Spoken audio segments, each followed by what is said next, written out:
Hello दोस्तों, आज हम बात करने वाले हैं समय के सर्वश्रेष्ठ उपयोग के 11वें सिद्धांत के बारे में। कर्म में जुट जाएं। हिंदी में एक कहावत है, समय के रेत पर कदमों के निशान बैठकर नहीं बनाए जा सकते। बेहतरीन लक्ष्यों और सर्वश्रेष्ठ योजनाओं के बावजूद आप असफल हो सकते हैं, बशर्ते आप उन पर अमल ना करें। कर्म ही वह जादुई तत्व है जो आपको स्थायी सफलता दिलाता है।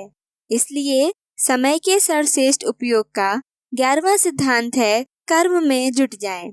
हम सब जानते हैं कि बिना मेहनत किए हम सफल नहीं हो सकते, परंतु आश्चर्यजनक बात यह है कि इसके बावजूद हम मेहनत से जी चुराते हैं, काम को टालते रहते हैं, मूड न होने का बहाना बनाते हैं, समय या संसाधन की कमी का तर्क देते हैं, यानी काम करने के अलावा सब कुछ करते हैं। इस संदर्भ में तुलसीदास जी के इस दोहे को याद रखें, सकल पदार्थ है जग माही, कर्महीन नर पावत नाही। यानी इस संसार में सारी चीजें हासिल की जा सकती हैं, लेकिन वे कर्महीन व्यक्ति को नहीं मिलती हैं। काम से जी चुराने का मूलभूत कारण यह है कि हम स्वभाव से आलसी होते हैं और हमारा मन हमें मनोरंजन या आनंद की आसान तथा आकर्षक राह की तरफ खींचता है।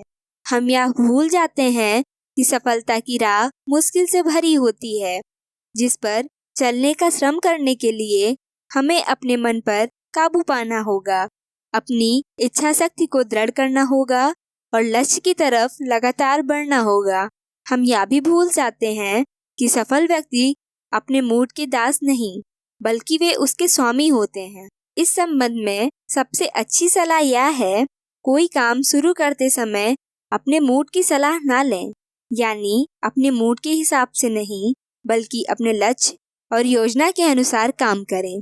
विश्वविख्यात नाटककार जॉर्ज बर्नार्ड शॉ का कई बार लिखने का मूड नहीं होता था, लेकिन मूड हो या ना हो वे लिखते थे, क्योंकि उन्होंने महान साहित्यकार बनने के लिए अपने लक्ष्य को कभी अपनी नजरों से ओझल नहीं होने दिया।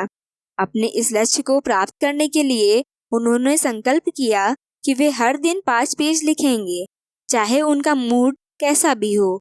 अगर आप भविष्य में सफलता की फसल काटना चाहते हैं, तो आपको उसके लिए बीज आज बोने होंगे। अगर आप आज बीज नहीं बोएंगे, तो भविष्य में फसल काटने की उम्मीद कैसे कर सकते हैं। पूरी सृष्टि कर्म और फल के सिद्धांत पर चलती है, इसलिए आपको अपने कर्म के अनुपात में ही फल मिलेंगे। यदि आप सफलता चाहते हैं तो कर्म में जुट जाएं और तब तक जुटे रहें जब तक कि आप सफल ना हो जाएं। यदि आप समय का सर्वश्रेष्ठ उपयोग करना सीख लेते हैं, तो आगे चलकर समय आपको पुरस्कार में वह वस्तु देगा जिसे आप प्रबलता से चाहते हैं, सम्मान, सफलता, धन, सुख या जो भी आप चाहते हो। हेनरी रास्पेरो कहते हैं, यदि आपको सांप दिखता है तो उसे मार डालें। सांपों पर कमेटी बैठाने की कोई जरूरत नहीं है। नेपोलियन हिल कहते हैं, महत्वपूर्ण यह नहीं है कि आप क्या करने जा रहे हैं, इसके बजाय महत्वपूर्ण तो यह है कि आप इस वक्त क्या कर रहे हैं। धन्यवाद।